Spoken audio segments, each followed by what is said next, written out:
You're listening to the Clutter Fairy Weekly, a weekly webcast and podcast brought to you by the Clutter Fairy in Houston, Texas. If you'd like to participate in one of our live webcasts, please visit cfhou.com/weekly. You'll find a calendar of upcoming webcasts, as well as instructions for joining the Zoom meeting via the app or by phone. We'd love to see you. That URL again is cfhou.com/weekly. Now here's the weekly episode. Enjoy. Hi, Clutter Fairy fans. This is the Clutter Fairy Weekly for September 16th, 2025. I'm your co-host, Ed Gumnick, and I'm speaking with Gayle Goddard, certified professional organizer and owner of the Clutter Fairy in Houston, Texas. Hi, everybody.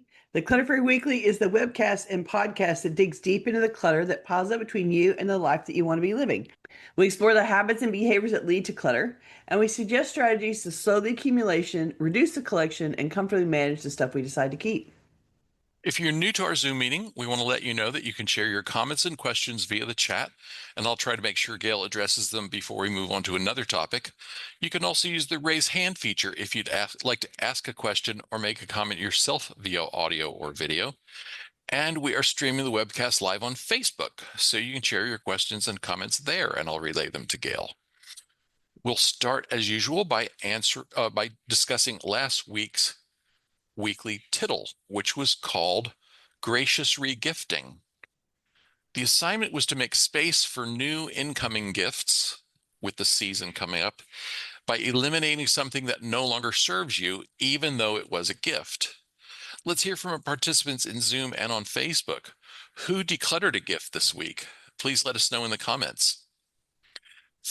Facebook follower Dawson shared an early tittle report in a comment on last week's video. Dawson wrote, "Yay, I don't have to do the tittle since I always deal with unwanted gifts promptly. Perhaps my smartest decluttering move." Good for you, Dawson. It's a good habit to be prepared for what you'll do when you receive an unwanted gift, because it's bound to happen to you sooner or later. If what you do now about gifts you don't like means that you end up with things in the house that make you feel guilty or crowded or uncomfortable for any reason, then I'd say what you do now isn't working, and it's time to find another solution that doesn't make you feel that way. It's your house, it's your life in that house, and you have the right to curate the contents in a way that makes you feel peaceful and restored instead of guilty and burdened. No one's gift to you should create a burden to you.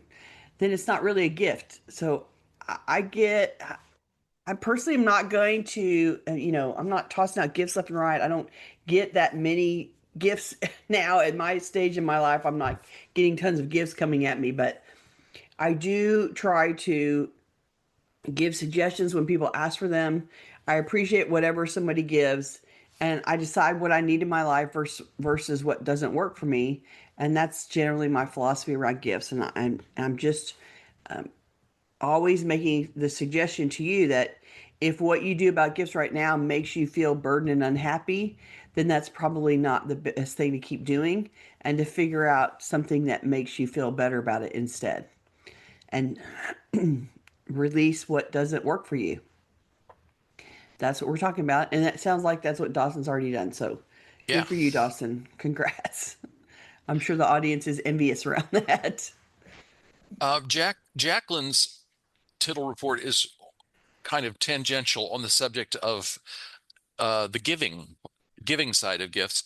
Jacqueline says, "My friend's husband passed away, so I wanted to send her a card. I found one in my card stash and realized that I had a ridiculous amount of cards and gift bags. The cards had been organized at one point because they were all matched with envelopes, but there were way more than I would ever need, so I kept a few I liked and decluttered the rest. Gift bags I sorted into occasions, then pared down so that everything fit comfortably into a plastic tote. I also found an unopened envelope stuck inside one of the gift bags with a Starbucks gift card from my aunt from Christmas 2017. There, you got paid for all the work that you did. Yes. You got a gift card out of it.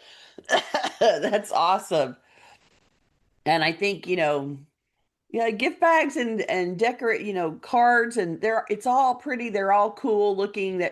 they are designed to be appealing, and there's something lovely about looking at a stack of cards and finding all the images and they're funny or they're pretty or they're soothing or relaxing or whatever when you look at them, and they don't all have to live with you. Like by definition, you're not going to find cards.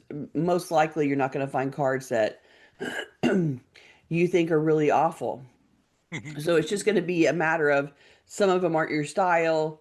Maybe you have Father's Day and Mother's Day cards, except that your fathers and mothers have passed away, or maybe you have cards for a brother and you don't actually have a brother. Like you may end up with some occasion Right. cards that don't make sense, and you can filter those out, but that's not going to be a huge volume. So Maybe everyone you know has aged out of the bar mitzvah card part of their right, lives. exactly, exactly.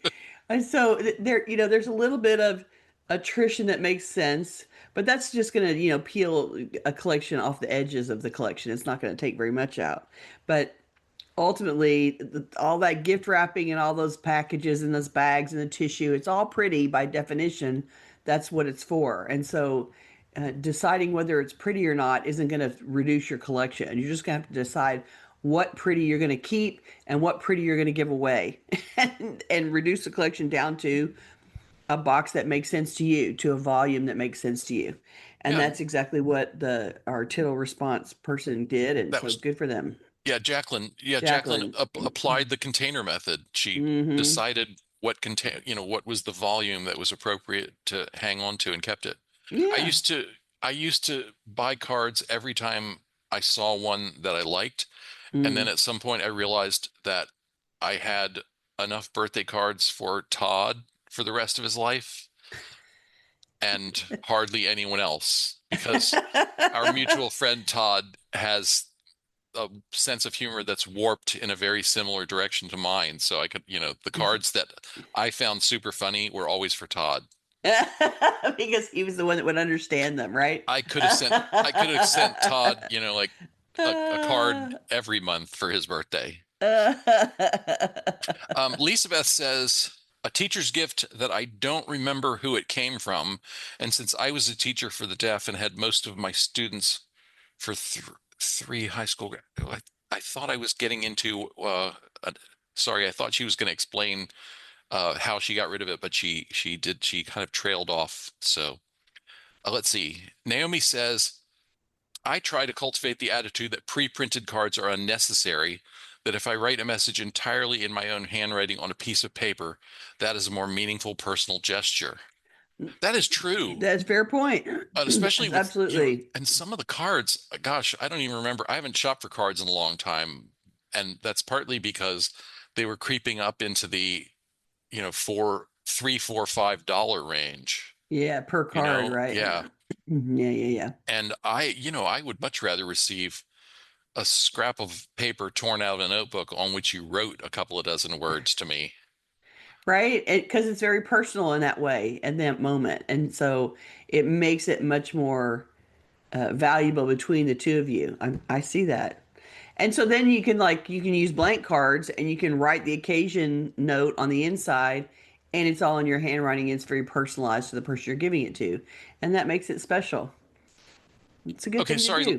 Lisa clarified. What she said is she got rid of a teacher's gift and she didn't remember where it came from because she was a teacher for the same students from 3 years old until high school. Oh, gotcha, gotcha. Yeah. Okay, so she hung out with them for Yeah. a decade. And she's saying, if I don't remember them, it's rare. So that gift that she couldn't remember who it Who it came was from, she from. could safely give away.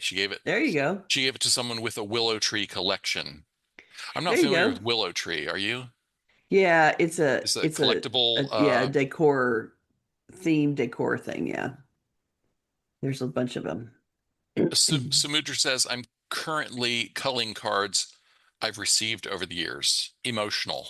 Right, it's a hard thing to do for people that keep all the cards without filter Yeah. as you're getting them. Yeah. Then when you go back through it again, it's like, wow, this is a lot of cards to go through. So um, it is, it's a walk through down memory lane, right?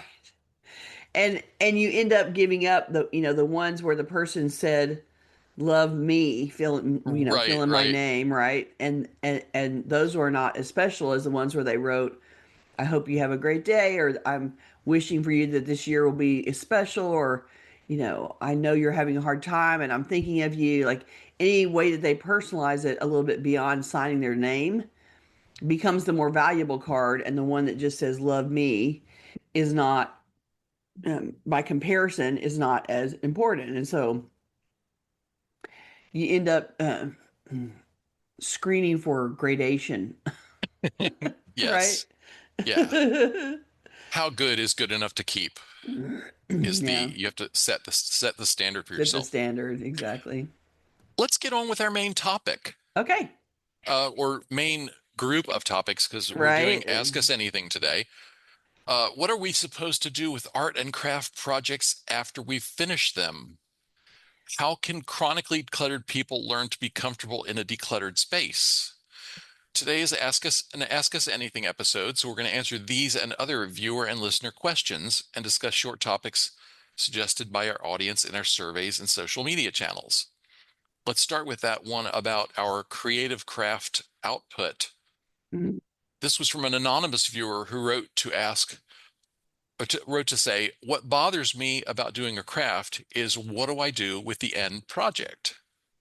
The enjoyment is from creating, but then I have this product at the end that I don't necessarily want. So I get hung up on not even starting a project because the end product becomes clutter. How do you handle this? Other audience members have asked similar questions. If you create art and craft projects for your own enjoyment, how do you keep your creative output from becoming clutter in your home? This is always an issue if you're into a hobby at all. And the quick answer is to sell them. But this is a whole other ball of wax. It takes a bunch of time and effort to sell. And that's not why you do the hobby, right? So, how to pass the end product along? I would suggest taking some to a resale store, more than one resale store, actually. If you have no big issue in what you sell them for, but you just want the end products to pass to someone else, take them to a resale store. They have open store hours and regular customers. Maybe some will sell to someone, and what doesn't sell usually gets donated. So try it with several resale stores to sort of spread the wealth around. You can also try a table at a local church festival. Lots of this happens over the fall and holiday season, which we're just about to start for. There's cheap tables, built-in customers, and if you price them well, they might be taken home. And just remember that your goal is to rehome them. That's the goal. You can offer them at a garage sale if your neighborhood has one of those neighborhood-wide versions where lots of people be going through the neighborhood. Again, not to make tons of money, but with the goal to rehome them. You can always donate them to a local charity, to a silent auction for a charity, to a school auction. Lots of times, elementary school, middle schools have some kind of auction to donate to benefit the school or a school program, and you can offer them to donate to those charities. You can put them at the curb and take a picture and post them as free to a good home on next door. It might be a little unnerving to try and give them away or sell them, but it's a reasonable thing to try a few of these to clear out what is now clutter to you, because there are only so many gifts you can give to your relatives, and you're likely making way more than you have relatives, right?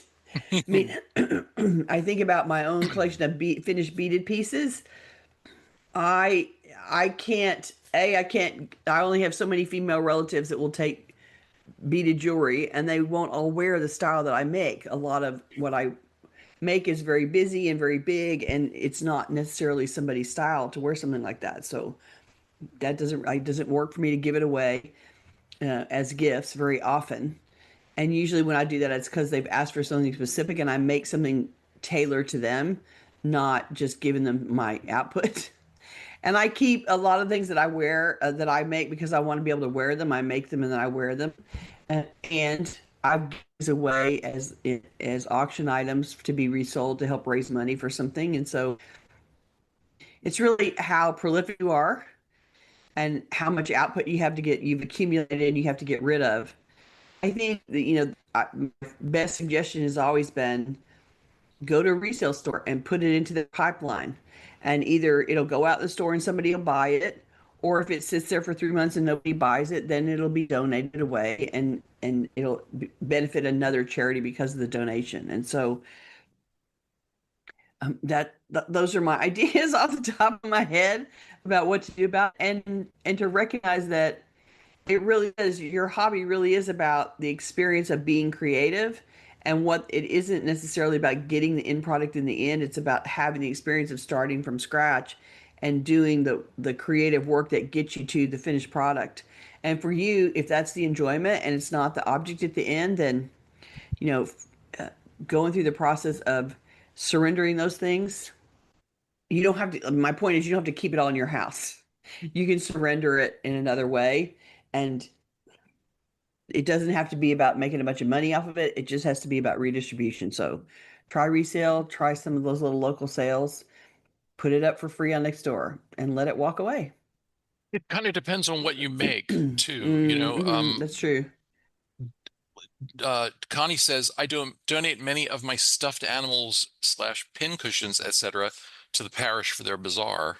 Oh, there you go. Like they usually have some kind of bazaar, right? That's about raising money for the church Yeah. or their focused charities or whatever, right? Most of my creative output is portraits of the pets of friends and neighbors. Yeah, other people's pets, And right? so they're already designated to go away as soon as I finish them. Right? I am going to have to figure out what to do with the 1,000 drawings I've made of my own dog. And Jaime and I actually have talked about going through and picking a dozen of the best ones and making a little hardy wall somewhere in the house. Oh, we need a little hardy wall, right? Some of them are, just sketches that are this big. So Yeah, he's but he's that's, gonna he's gonna look for, thrift store frames for the little stuff. yeah, and just put them up on the wall. That'd be so cute. Um, Absolutely. Deborah says, fortunately, my two hobbies, reading and soap making, have willing recipients. I pass on almost all DT books, and everyone gets soap for birthdays and Christmas. That's awesome. Soap for Christmas, and soap is a consumable, right? So you can use it up and then it's gone. Um, E says, don't know if this is a widespread phenomenon yet. However, in my area, there's a free art little library, like a little free art library for books that is for Oh, art. that's cool. Haven't That heard of that that's pretty before. cool. That's something to look out for. I Yeah. like that. Smoocher says turn them into a screensaver. I don't know if that was a suggestion for all my photos of Hardy. Yeah, why Yes, yeah, not? yeah. You can just have a rolling hardy, spinning picture collection. Naomi says if you take up knitting, you can have a designated recipient before you start each project. That's Mm. a good idea. Okay, let's go on. Okay. Where are we? Anita, right? Anita's Yeah. next. Hmm. Anita wrote to say, I'm staying at one of my daughter's houses at the moment, and it is lovely and clean and clutter-free, but not much to do there. I'm cat sitting, and the cat is asleep most of the time. Anyway, my point is, how do we cope with our decluttered spaces without resorting to filling them again? It's so new to not be looking around for things to get rid of. I have hobbies, but there's still a sense of emptiness. I'm curious. I want to hear from our live audience about this. Have you struggled with a sense of emptiness or a discomfort with the white space? What do you think, Gail? This is a really great question to ask. Once there's no more decluttering to do, you need a new hobby. But really, you need something to grab your attention, something that occupies your mind and keeps your interest. I love my cats, but an empty house and a sleeping cat are not enough entertainment. It's time to start getting out, seeing friends, going to events, seeing a movie, go to a play, a concert, an art gallery, a museum. What do you find interesting? And more importantly, whom do you find interesting? Time to call up some friends, plan a night out to dinner at a restaurant that you never tried, and catch up on their lives.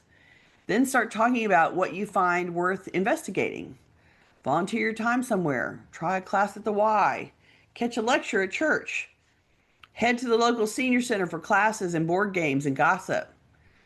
Ask your friends what they find fascinating and tell them what you find fascinating, and then figure out how to have an experience around that. Where can you see or do what you find interesting? Try a few of them and see how it goes. Maybe you won't like what you tried, so try another one next instead.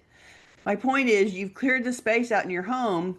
Now this is where you have to start doing your life instead of managing your stuff. Go find an interesting thing to do or three. You won't hate all of it. If you listen to yourself and what you're truly interested in, you'll have some fun and be grateful for the enriching experience. Don't be afraid. Take some risks. You do not have to be empty along with your empty house. Our minds can hold an infinite amount of things. So go out there and start stuffing your mind and your heart instead of your house. I think we talk about all the time at the Clutter Fairy, clear your clutter, live your life. Our goal is about having you give up stuff management and take on life management instead. And if you've reached the place where your house is together and you're happy with it, awesome. And all you need is maintenance routines to keep it together. And then you can go about thinking about something else and doing something else. And I say that because people, clients, you as an audience have reflected to us that you feel like the clutter makes you feel guilty and it makes you feel bad, like you're not doing something you're supposed to be doing, and you can't have fun because you have to deal with the clutter. But if you have gotten to the place where the house is basically empty and doesn't have much going on in it anymore, you do not want to fill it back up with more stuff that you have to declutter. Like, we don't want your goal in life to be, I'm going to declutter until I die. Like, that is not what you want out of this. We want you to be able to put that project to bed and go out and interact with your friends and find things that are interesting, and ask them what their hobbies are and what are they into. And if you don't have any ideas, start talking to people that you know or people that you don't know. What are you into? Tell me what you're into. See, you give more of an extrovert's answer to this question than I would. Okay, so what's the introvert's answer to The the question? the introvert's answer for me, the answer starts with if I reached the point where there was nothing clamoring at me needing to be done, uh the next thing I would do is meditation. oh, okay. Meditation is harder to do in a cluttered space. mm, I'm sure. Meditation is hard to do in a cluttered mind, and a cluttered mm, space creates a cluttered mind, Compounds it, or yeah. vice versa. Yeah, And yeah. so for me, it would always be start with meditation because you'll find clarity for more things. You may just find peace with the white space, peace with the mm, emptiness. mm. Naomi says, "What is this emptiness of which you speak?" And I would imagine that a lot of people here uh, Haven't gotten there yet. haven't gotten there yet would mm, love to know. JB says, "Still looking forward to the empty space." right. M says, "I feel panicky in minimalist houses where I am a guest for fear of leaving something out of place. When mm. my own space was perfect, I was at loose ends for something to do." Well, and I am challenging you.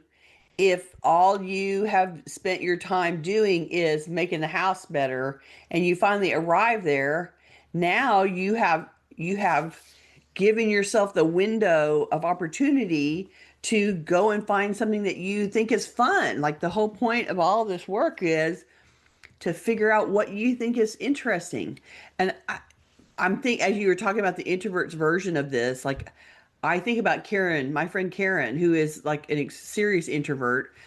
And for her, being in the house and doing stuff in the house that is not about the physical contents, but like, she is a sports fanatic, so she can always watch a game on TV and be entertained. She is happy to be watching movies. She's happy to read, research. She will go down a research rabbit hole about how to fix a problem for her clients about productivity. And like, she finds all kinds of things fascinating. And I know that reading and learning about those things is entertainment to her. I couldn't spend all of my time doing that kind of work in the house. I'd start to get buggy after a few days. But she is perfectly happy with her own company and her own interests and pursuing learning and understanding about them. And so there's got to be something that you are fascinated by, that you find appealing, that you can start chasing and learning about and experiencing. And the gamut is all over the place. And if you don't have any ideas, do a deep dive on the internet. What do people do for fun? What do people do for hobbies? Start asking your friends, people that you know, what do you do for fun? What do you do to entertain yourself? And let S- people describe it to you. Samudra says host dinner or a party. Yeah, Um, right? Have your friends over finally. Deborah says no discomfort with the white space for me, less mental stress and more time for everything else. Mm. I'm with Deborah on this. Deborah and Deborah is my Vienna soulmate. I have Right? I'm fortunate to You have guys are in alignment, right? lots of soulmates scattered around the world. Right? But yeah, for me, it's like, oh wow, if I ever finish the decluttering and backlog of a million other things that are on my to-do list, I have a long list waiting of things I will do more of. I will read more, I will write more, I will draw more, I will meditate, I will exercise more, and so on. Right? Um, I think it's a good we're this is we're gonna use this for our tittle today because I think it's a good exercise to think about what it is that you're working toward. What do you want to waste your time doing? You've been wasting your time decluttering the house. When you get to the bottom of that, what do you get to waste it on instead? There's got to Michelle be something. says, Michelle says, I found that the more I have decluttered, the less my tolerance for clutter. So I never feel done. And also somehow some spaces reclutter while I'm not looking unless I keep on top of it. Right? You got to have the maintenance habits in place, right? That's a very important part because you continue to live in the space and the possibility for it to accumulate or get out of control still exists. And so you have to do the maintenance chores that are just going to be part of living in the house. Like once you get it down to a manageable level, then you do the maintenance chores to keep it together. And you do that, you get it down to the maintenance chores are fast and furious. You can get it done in a hurry, and then you can turn about your life and go back to the things that you find are fun. I know people that sing in choirs. I know people that like to do dance. I know people that like to like Ed said, he likes to write, he likes to draw. They're very singular pursuits. I know people that like to go. My little sister likes to travel a lot. She likes to be out in front of people and talking to strangers. There's a million things to do, and there's you just have to go fishing until you find one that you like.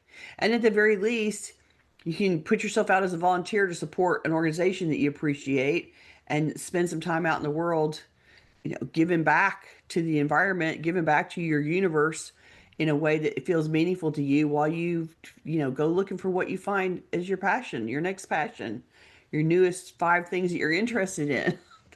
Deborah also suggested learn a language. Oh, And there's a good one. even though I don't have time for it, I am right now studying Polish, um, Hawaiian, and Esperanto in Oh, Duolingo. that's an Yeah. interesting collection. Wow. I studied Gaelic, Irish Gaelic, Yeah, I remember until back I in the ran out day. because they didn't have a super long They uh, have a big Gaelic curriculum in collection. that. Yeah. I'm going to give the last word to this one in JB, who says, when we solve our external problems, we are left with our internal. That's scary. Oh, yeah, yeah, Time yeah. to go inward and sit with what's there, feel the feels, accept everything about yourself, and then grow the self-love. This is the work behind the work, the real juicy challenge. Very well said. Hmm. Excellent point. And you're right. I'm describing, figuring out what's going on with you and what you find enriching, and that is all about looking inward and seeing who you are and what makes your heart sing, and that's a whole nother ball of wax. And I think you're right that if the clutter is a distraction from something else that you have left to work on, then I think it's time to go work on it and reclaim it and reclaim your life so that it's something that's enriching to you that makes you happy. Okay, next question came from C, the letter C. How do you talk yourselves out of impulse purchases? That is a very short and pointed question that everybody has to deal with, I'm sure. So, my immediate response is you want to implement cooling off periods. Figure out a way to buy, in air quotes, without actually buying. So, fill that shopping cart online, but do not purchase it. Save the cart, and you're not allowed to buy for 36 hours. You have to wait a day and a half before purchasing. If after 36 hours you can still open that card up and it's filled with I gotta have it, then you can still go buy it. But I would say that that instant click, disable buy it now feature, like don't don't let like saving the credit card into the system and you click it and it's immediately bought before you even have a second to think about it. Don't let yourself do that. Put stuff in the shopping cart and then, metaphorically walk away. Leave it in the shopping cart, shut down that website and walk off and let it sit there and marinate. Because whatever excitement or thrill you're feeling at 3 o'clock in the morning, the next afternoon at 3, you may not feel the same way about it. And so go in there and pause, build your collection of things to buy. I'm putting air quotes, but, implement a waiting period. If you're in the store, you can put things in a shopping cart, but at the end, abandon the cart and walk away. You Or can put the stuff shop, away yourself. right? You can shop without actually going to the checkout. So I would either stop in the aisle and leave the cart and walk out to your car to sit and wait there for a half an hour before buying it. Or you can sit in a chair in the store somewhere for half an hour, like stop yourself from running straight to the checkout counter, go sit down for half an hour and think about it. You can stop in an aisle and carefully pick up everything in the cart that is there now and pick them up one at a time and see if you still feel like it's needed or if the initial flush of, oh, that's so cute has faded and it can go back and not come home with you. See if you can't let go of some of the things you initially put in the cart. And you can do a preliminary adding up of the purchases, like stand there with your cart and add up how much it's going to cost you, see what your grand total is, and ask yourself if you'll feel good having spent a total of, XYZ dollars when you leave the store. Sometimes the individual pieces look really cool, and then when you get when you get the total, you're like, how did I get to $400? Like, do that math before you get in the checkout line and see what your reaction is and maybe dial it back to a number that feels more comfortable for you. Here's one thing you can do. You can text a friend of yours with a picture of what you're about to buy. So pick your most diligent friend, tell them that you're about to buy this thing and what do they think? And tell them in advance that their job is to tell you that's not your color. I don't think that matches your coloring. Where on earth would you put that? I don't think that's going to work in your house. Anything to tell you it's not worth the money to buy it. And agree ahead of time that they can say anything to make you laugh and give up on it without buying it. I have a client who says to me very directly, Gayle, tell me I'm never going to use that and I need to let it go. And I say exactly that back to them. And then it goes into the donation box. So, she's prompting me with what I need to say to her in order to let her let go of it. And you can line up a friend to do that, to stop you from buying things. And there's nothing like your friend who's like, seriously, why do you think that's going to work in your house? Like, you just need one of your sarcastic friends to be saying whatever they need to say to talk you out of it. And if you buy it despite their sarcasm and wit and silliness and, shooting it down, then okay, fine, then you only have yourself to blame.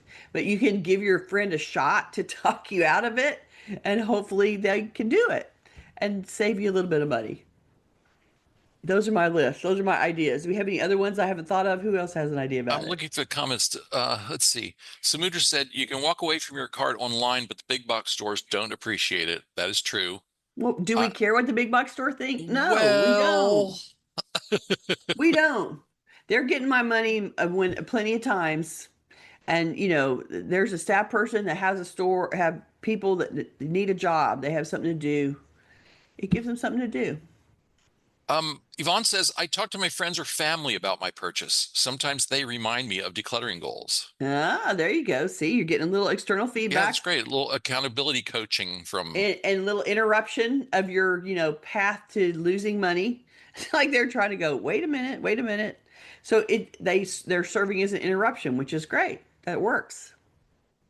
Deborah says, the problem with shopping is that we're responsible for the end life of that product. If Mm, I can't see the end life of where this item will be and how I will responsibly and ethically dispose of something at the end of its usefulness, it doesn't come home with me. there you go. And that's the conversation to have yourself when you fill the cart and before you go to the checkout, you're standing in an aisle and you're looking at all the items and thinking, how am I going to use this and how am I going to responsibly dispose of it at the end?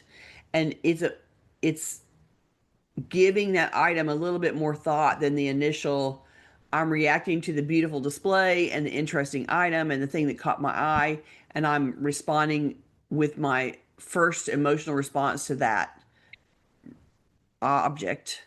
And then if you can stand there later and go, yeah, and what would I do with it when I stopped using it, and how would I dispose of it ethically? And that's really not something that I want to support. And like you can stand there and filter through your other parameters besides, oh gosh, that's so cute. Let me grab it, and hopefully reroute some of that stuff back into the store. This is CEEC Okay. says, when I pick up something in store, I visualize where I'll put it in the space I have. I see my clutter and put it back immediately. Right? Or you pick up something and you think about it for a minute and go, "Oh, I have 6 of these already." Like I have other options. And if I bring this home, am I really going to surrender some of those things in order for this to take the place, or am I just making the burden bigger at home? And using those filters to not bring it with you every time. That's good. Julie says, once I walked away from my cart at Target because I forgot my wallet. Never miss the stuff. Also realized the fun was in the shopping. Dopamine Yes. rush. Yes, 100%. The fun is in the shopping. It's in the hunt. It's in the selecting. And then, spending all your money and taking it all home and trying to deal with it. That's the after lot. That's the after party. It's not as much fun. People don't like it as much. And it's not, the thrill is in, oh, look, there's something new and it makes me feel good for a minute. It's like, yeah, and you don't have to take it home with you. You can feel good for a minute and you can walk away. Okay, let's go into another question. Peggy says, I struggle with items that aren't in the way, but maybe aren't technically needed. I mean, I don't care to spend time deciding about them since they aren't in the way. Thoughts? So I have questions for you, Peggy. Do you want the space that these items are currently stored in to store something else?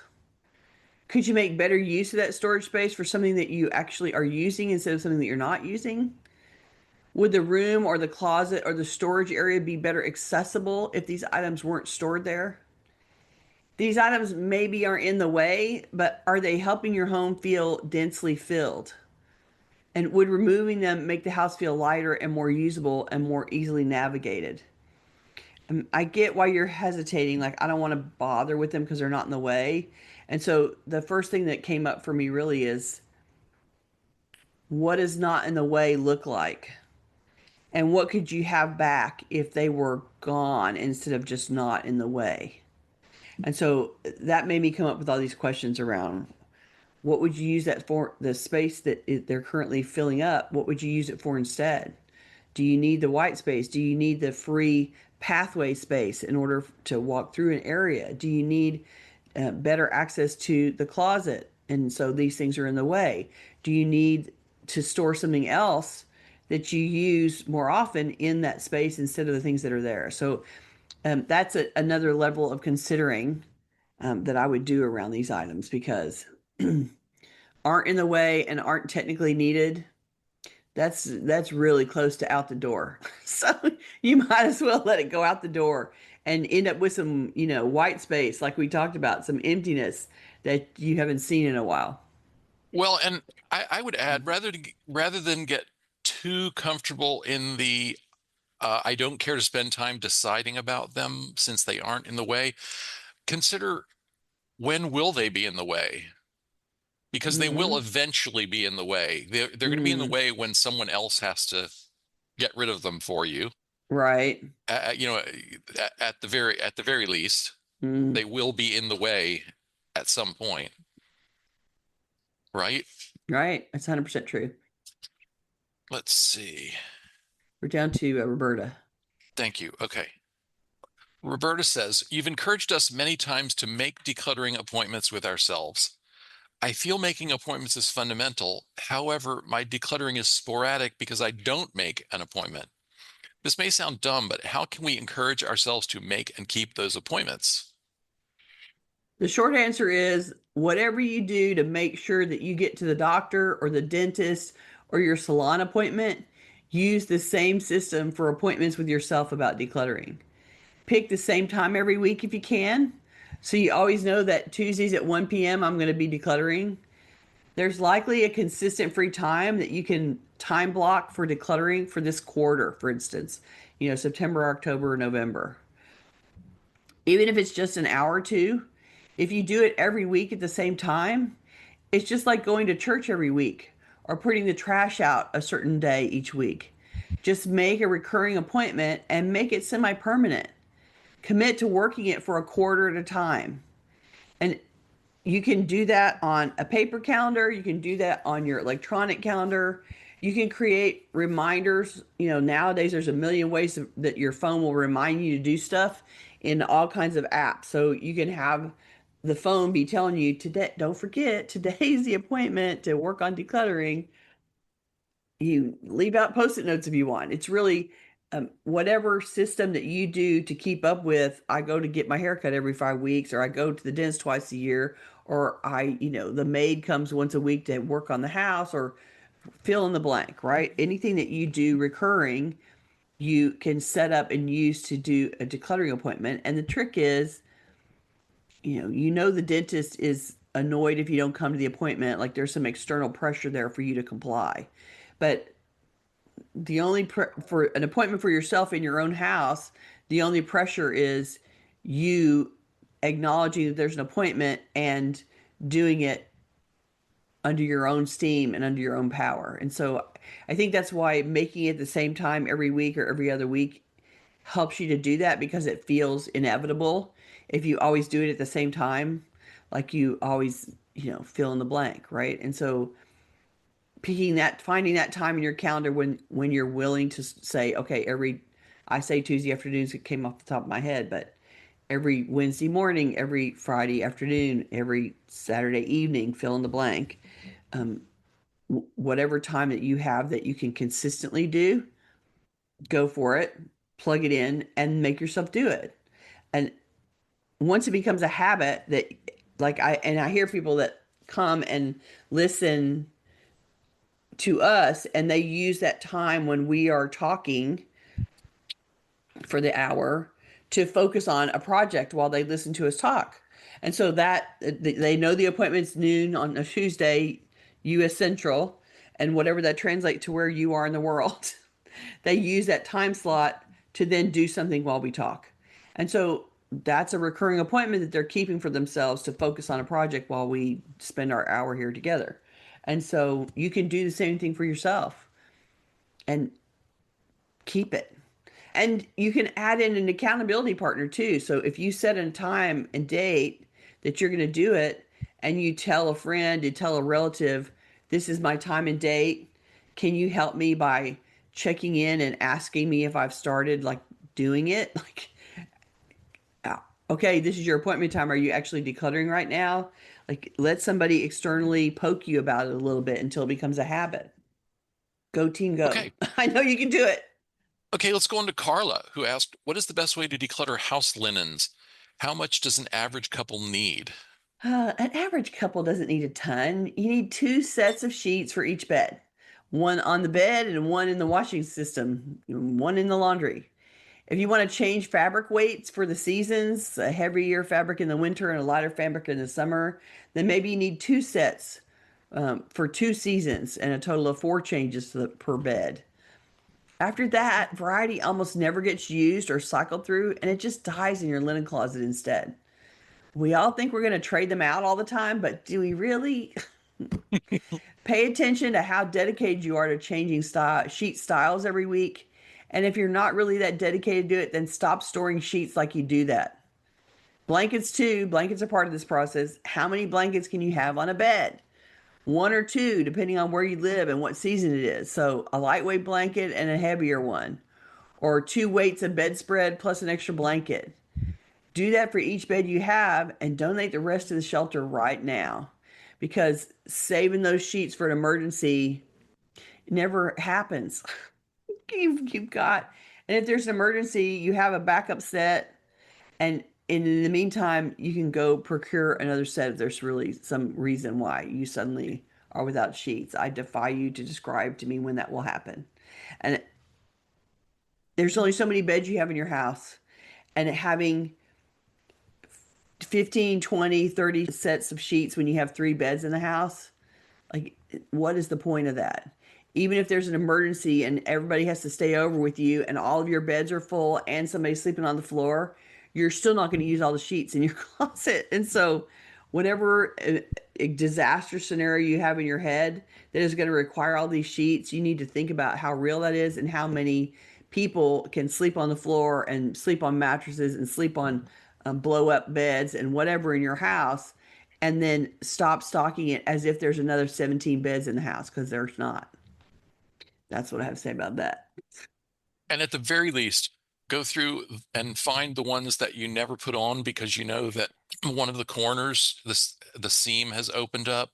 And it Just won't go ahead and stay. get rid of that one right now. Yeah, Or the ones that yeah. are just badly designed so that they don't fit well. They don't grip well. And Yeah. so you wake up every morning with one corner of the fitted sheet wrapped around your shoulder.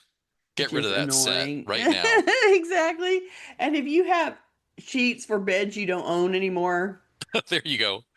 if you have twin sheets and no twin beds, what in the hell? Like, why do those need to stay? They don't. So out they go. Okay, Sandra says, I'm getting desperate for a spice organizing solution. Maybe Okay. Ed has one or your audience can come to the rescue. Here's what I've tried over the years: a countertop rotating spice holder, too bulky, too limiting in terms of format and number of containers. We Mm, use a lot of different spices. Transferring spices into Ziploc bags and storing them tightly in open bins in alphabetical order. okay. Several problems, including husband and teenagers not properly closing bags What a shocker. and whimsical notions of the alphabet. Color-coded bins that we still use with just the two of us. All four bins, a jumble of containers that reflect how my DH and I perceive colors. Is cumin yellow or brown? And she says it's yellow. Sandra says yellow, yes. Right? So, according to Ed, it's less about the tool you use to organize and more about organizing the spices around how you cook with them. I like to use a product called a spice stack. I recommend that to clients a lot. It's a small rack unit that has three drawers that slide out and then hang at a 45-degree angle. The spice bottles lay on the slide out drawer, so they're laying out flat basically on the drawer, and they come out and then it hinges down at a 45-degree angle so you can see the spices. Um, and then, I'm going you, to share an example. I'm going to share okay, an you're gonna go find example one. on the screen so you can see. Yeah, just this is So you just can pull the spice a out you quick want one out of I that found. shelf, and then you can slide it back in. The unit's footprint is designed to fit on the average kitchen cabinet shelf, so it's like 10 inches tall and 10 inches deep, and it will fit into most upper cabinet kitchen shelves. Right. Um, that they can sit stacked on the counter too, so you can have more than one stack it on a counter. Most people's spice collection will fit into two units because each of the slide out drawers holds like The one I showed you was only about six six, but some six bigger regular ones, size, or bigger ones 12 will half hold, sizes. yeah, up to 10.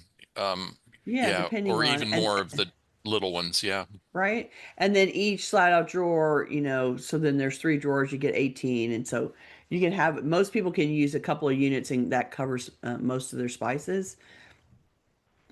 You can also have, a unit on the counter and have one inside the cabinet. So the one in the cabinet holds the stuff that's less frequently used. Ed recommends when starting a spice organizing project like this, you get all the cooks in the house together. Everybody goes and cooks in the kitchen, and pull all the spices down and separate them by some categories. Let them pull the things and say, I never use this and I don't like this, and nobody in the house likes this spice. Like it's never going to get used. And eliminate all those that no one in the house will try to cook with. So you know you have had some. I know there's Yeah. always some. So everybody, as collective cooks in the house, decide what isn't going to pass muster, no, what's never going to get used, and then separate them out by some categories and let you guys decide what those categories are. Cooking versus baking spices is an easy category delineation. A collection of what you use the most of the time, you use the most often, would be together all on one shelf, which I think, regardless of what type of spice it is, if you have go-to spices that you use 80% of the time, then having those in one collection on one drawer, that's one of the categories that works for everybody, is these are the ones we use all the time.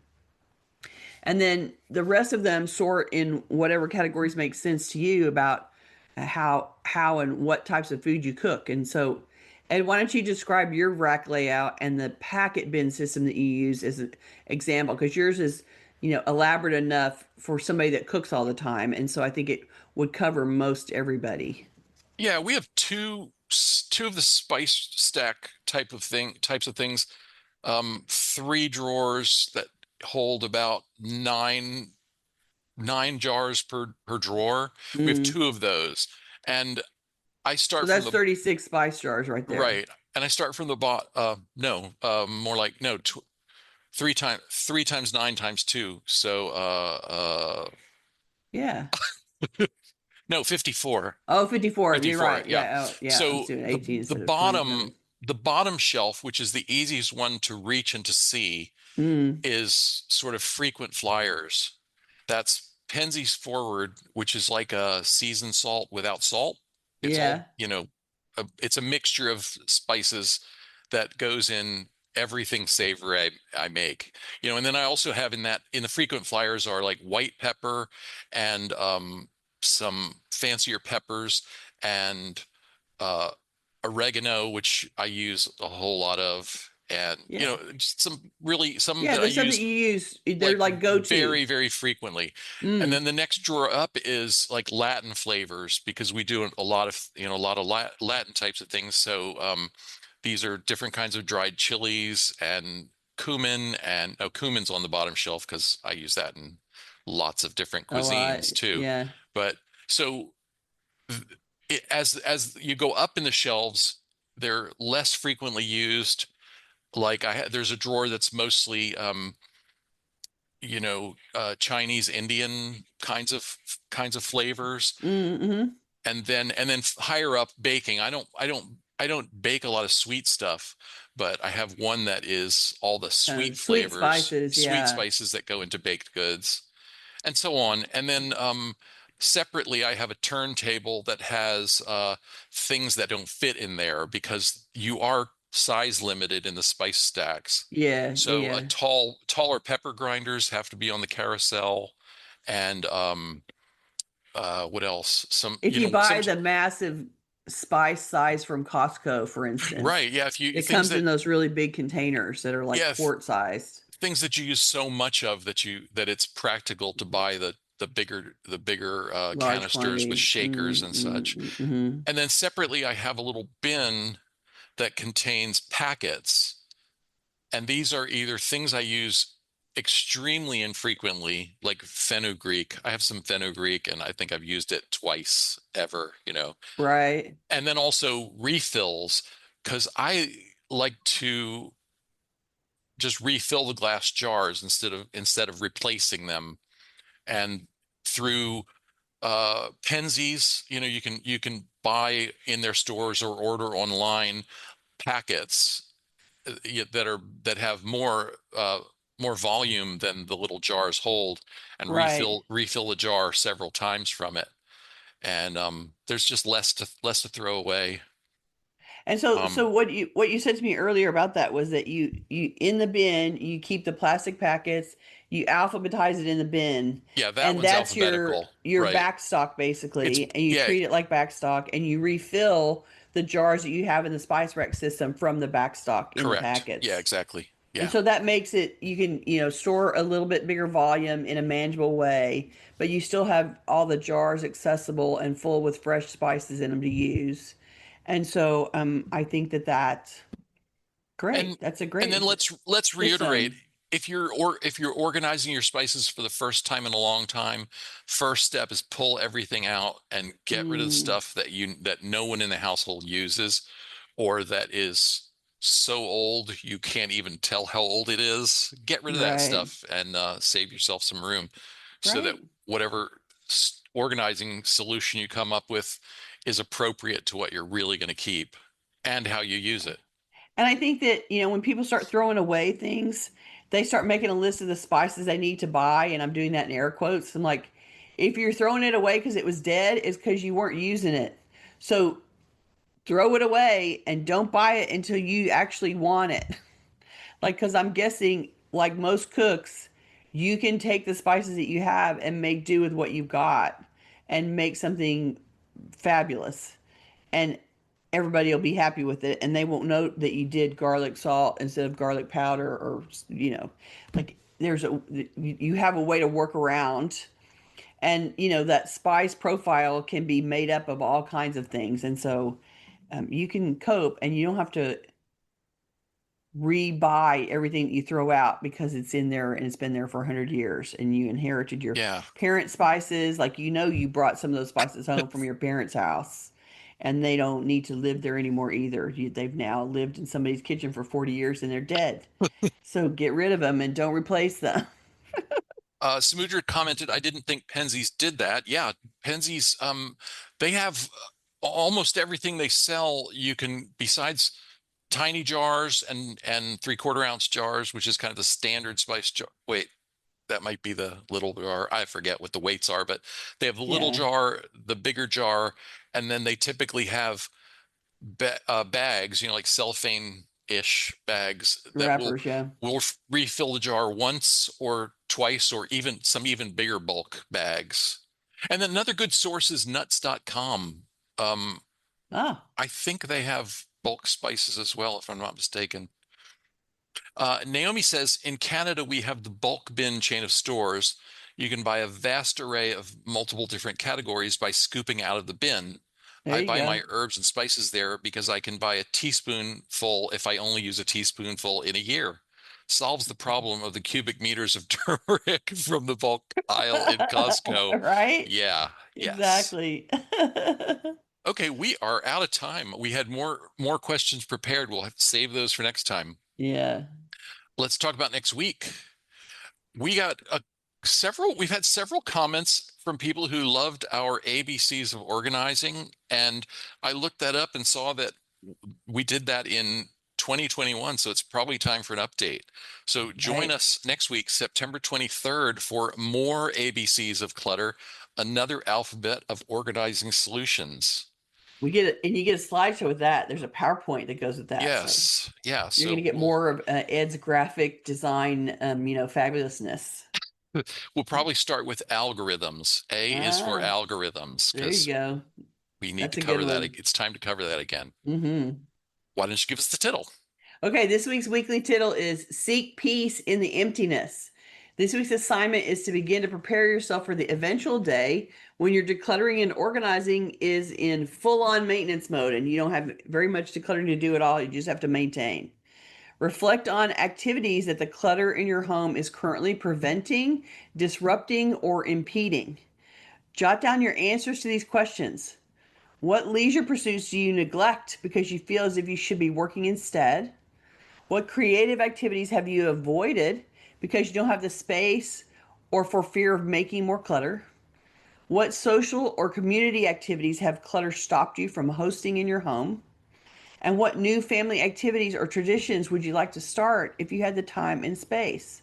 And save your answers and return to this exercise again in 6 months or a year as you are a 6 month or a year farther down the road towards your empty space. So we want to hear from you. Go home and think about it. Do that little mental exercise and then come back and tell us about it because we want to hear what fabulous things you're going to get up to when you're finished with all of your decluttering. Come and tell us about it. If you're watching this on YouTube, we would love for you to join us live. To get notifications about upcoming events, we invite you to join the meetup group by visiting cfhou.com/meetup. You can also follow us on Facebook by visiting cfhou.com/Facebook, or join our mailing list by visiting cfhou.com/subscribe. We love to hear from our audience, so please keep your questions, comments, and topic suggestions coming on YouTube, Facebook, or anywhere that you find us. You can always reach us through our website at clutterfairyhouston.com. Being on the mailing list means that you get notices about your surveys, about the surveys we put out. Going to the website is where you can find the events listing and see, what's coming up when the next appointment, when the next meeting is, so you have the exact dates and times. There's plenty of stuff there's plenty of ways to interact with us. So we hope you'll pick one and come and join our conversations, add your comments, and we would really appreciate the people that come and interact with us in that way, and it makes it so much more fun for us. And that's how we get Ask Us Anything. We get to answer the things that you write down and tell us about. So thank you for providing those questions, everybody that did, and we hope you got something out of it, and we will see you next week. Bye-bye. Bye.